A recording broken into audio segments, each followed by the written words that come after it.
한민족을 사랑하는 크레이지 컨설턴트 서영진의 컨쇼 이야기를 시작하도록 하겠습니다. 자, 오늘은 면접 이제 준비하는 과정에 대해서 개요 짜는 부분에 대해서 이제 좀 설명을 해드리려고 합니다. 우리 학생들이 이제 면접관에게 내가 했던 활동들이나 아니면은 학업에서 배웠던 지식을 전달하는 데 있어서 준비 과정에서 이제 개요라는 걸 짜는데, 우리 학생 여러분들이 개요를 짜라 그랬더니 자기소개서를 쓰고 있는 부분이 있습니다. 자기소개서처럼 문장으로 쓰게 되면은 면접관한테 말하는데 그거 다 외워서 갈 수 없습니다. 문장을 외워서 간다는 건 거의 불가능해요. 그렇기 때문에 문장체, 일명 자기소개서 형식으로 글을 써서 면접을 준비하는 건 잘못됐다라고 저는 생각을 해요. 또한 문장을 외우다 보면은 그 문장에서 만일 문장 자체가 기억이 안 나게 되면 면접장 가서 멘붕이 오게 돼요. 멘탈 붕괴가 일어나기 때문에 그러면은 면접을 망칠 수도 있고요. 그 후로 이야기를 제대로 못할 수도 있습니다. 그렇기 때문에 문장체, 자기소개서 형식으로 하는 게 아니고요. 간단한 단어나 문체, 간단한 문체를 통해서 전체적인 스토리보드를 짜서 내가 이야기할 수 있게끔 구성표를 만드는 게 훨씬 낫다라고 생각하시면 됩니다. 이 면접하는 데 있어서 저만의 개요 방법인데요. 그러면 사람들이 그런 거 되게 많이 물어봐요. 어떤 개요가 좋은 개요인가요? 솔직히 좋은 개요라는 건 없습니다. 우리 학생들이 말하기 편하게끔 그러니까 스토리보드를 짜는 게 제일 중요한데, 나만의 어떤 편리성이 있겠죠. 저는 개요를 짤 때, 옛날에 사탕 강사할 때 제 판서를 보시면 간단한 단어나 아니면 간단한 문장 구조를 보여드리고 저는 그거에 대해서 학생들한테 정보를 전달하고 지식을 전달했었는데, 그 하나의 단어를 가지고 그 단어를 풀어나가는 형식이 저한테는 되게 좋은 개요였습니다. 그렇기 때문에 그 개요를 짜는 데 있어서 자기만의 방법이 있겠지만, 만일 자기만의 방법이 없다라면 제가 설명하는 개요를 한번 써보시는 것도 괜찮을 것 같아요. 단어와 간단한 문체 가지고 하는 것도 하나의 방법이고요. 자, 그랬을 때 그러면 어떤 형식의 개요를 짜냐면 3단계 개요라고 합니다. 저는 이 사람이 어떤 의사 전달을 하거나 나의 어떤 스토리를 말하는 데 있어서 저는 3단계로 나눠진다고 봐요. 첫 번째, 어떤 과정이나 활동을 했다라면 그 과정을 했던 동기나 계기가 있겠죠.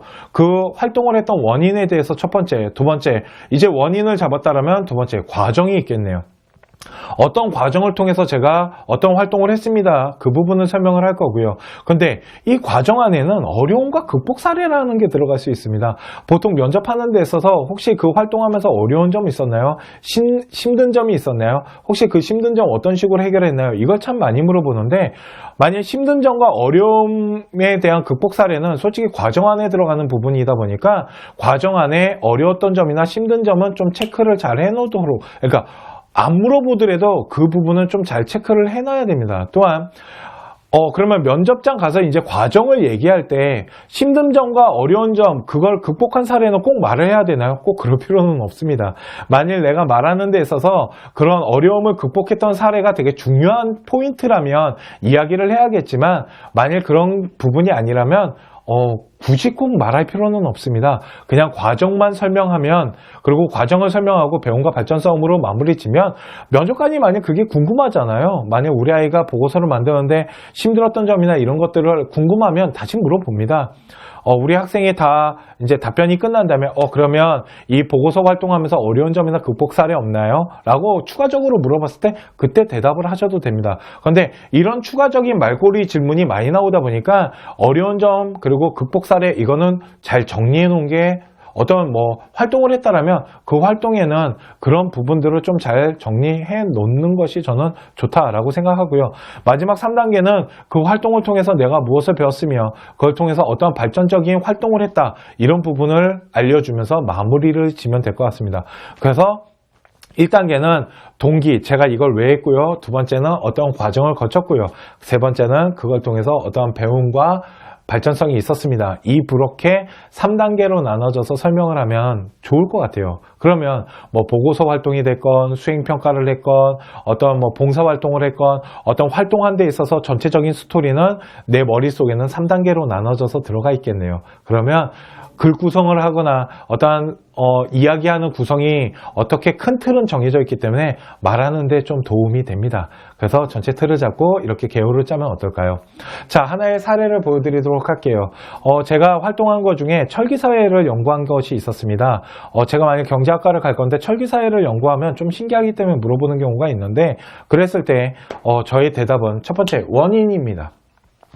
원인 같은 경우는 저희가 철기사회를 연구한 이유는 화폐 발달이 철기사회와 연관성이 있다는 것을 알고 연구를 했겠죠. 자, 그래서 그 부분에 대한 개요입니다. 자, 제가 역사 시간을 통해서 철기사회가 어떠한 역사적인 기점을 나누는데 정말 중요한 역할을 했으며, 그 철기사회로 인해서 상업의 발달로 인한 화폐 발달에 대해서 궁금증을 갖고 연구를 하게 되었습니다. 이게 저의 계기입니다. 자, 그러면 이제 어떤 과정을 거쳤을까요? 과정 부분을 좀 보도록 할게요. 자, 과정은요, 철기사회로 인해 철기사회가 발달하면서 어떠한 잉여 생산물로 인한 인구가 늘어나서 전쟁이 일어나고 무기화가 발달했다라는 하나의 부분과, 잉여 생산물로 인해서 상업이 발달하게 되고 상업을 통해서 화폐가 발달했다라는 두 가지 분류를 문헌자료를 통해서 알게 되었으며, 그 문헌자료를 기점으로 전쟁 무기보다는 상업의 발달로 인한 화폐 부분에 대해서 저는 중점적으로 2차 조사를 더 진행을 하였고, 화폐 발달에 대해서 이 문헌자료뿐만 아니라 미디어 자료를 통해서도 어떠한 부분, 이 화폐가 어떻게 더 발달할 수 있었는지에 대해서 연구를 하였습니다. 그 연구 결과 철기사회가 화폐를 발달시키는데 정말 큰 역할을 했다는 부분을 알게 되었으며, 화폐가 그 후에 어떤 식으로 발달했는지에 대해서는 배움과 발전으로 넘어가겠네요. 그죠?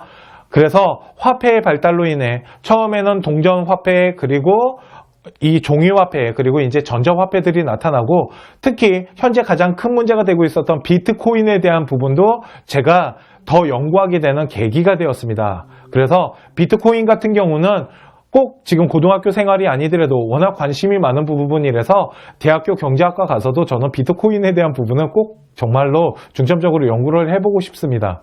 이렇게 마무리를 지으면 되겠네요. 그랬을 때 저의 개요는 동기와 어떤 계기, 그리고 조사했던 과정, 그리고 그걸 통해서 제가 어떻게 배우고 발전할 건지, 이 부분에 대해서 3단계로 나눠 놓은 겁니다. 이해 가시나요? 이렇게 개요를 짜서 보고 말하고 덮어놓고 말하고, 보고 말하고 덮어놓고 말하고를 계속 반복을 하셔야 됩니다. 면접은 단 한 번, 한두 번 얘기한다고 느는 게 아닙니다. 우리나라 교육 방식 아시잖아요. 주입식 교육 받으셨습니다. 그죠? 일방적으로 계속 주입만 당하다 보니까 우리 학생들이 무엇인가 자신의 의견을 말하고 무엇인가 그거를 이렇게 구성해서 말하는 거에 대해서 습관화되어 있지가 않습니다. 그래서 면접이 되게 어렵다라고 느낄 수 있어요. 맞습니다. 그럴수록 많이 준비하고 많이 이야기를 해야 돼요.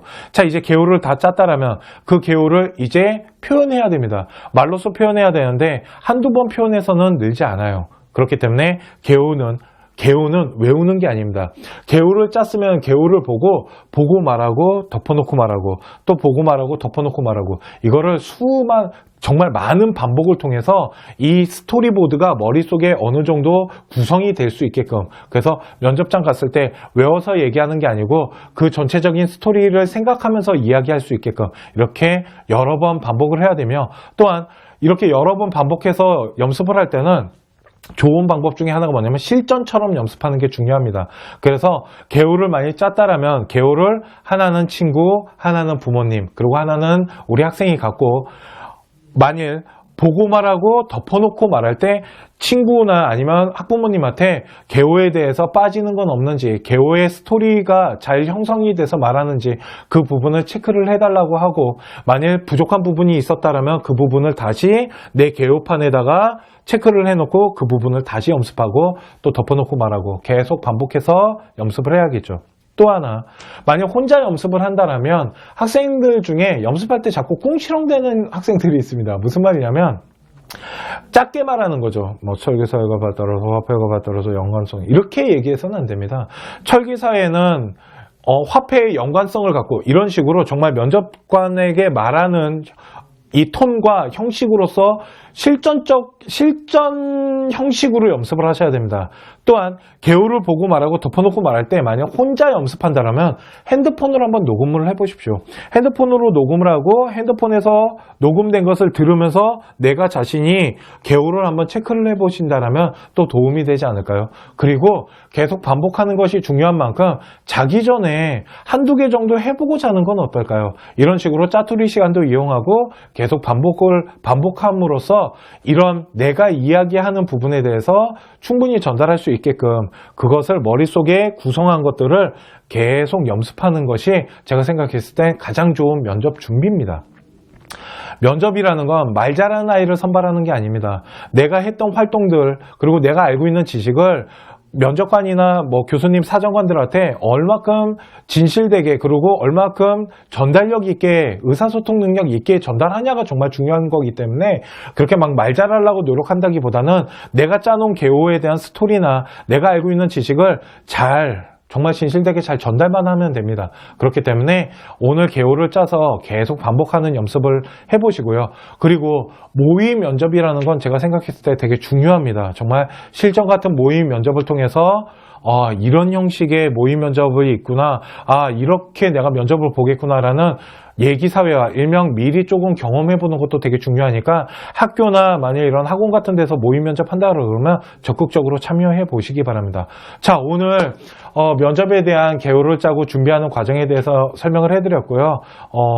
꼭 좋은 면접 준비를 통해서 또 좋은 방법을 통해서 또 열심히 좋게끔 해서 꼭 합격하셨으면 좋겠습니다. 말이 되나? 하여튼 결론은 합격하시기 바랍니다. 오늘 방송 여기까지 하도록 하겠습니다. 감사합니다.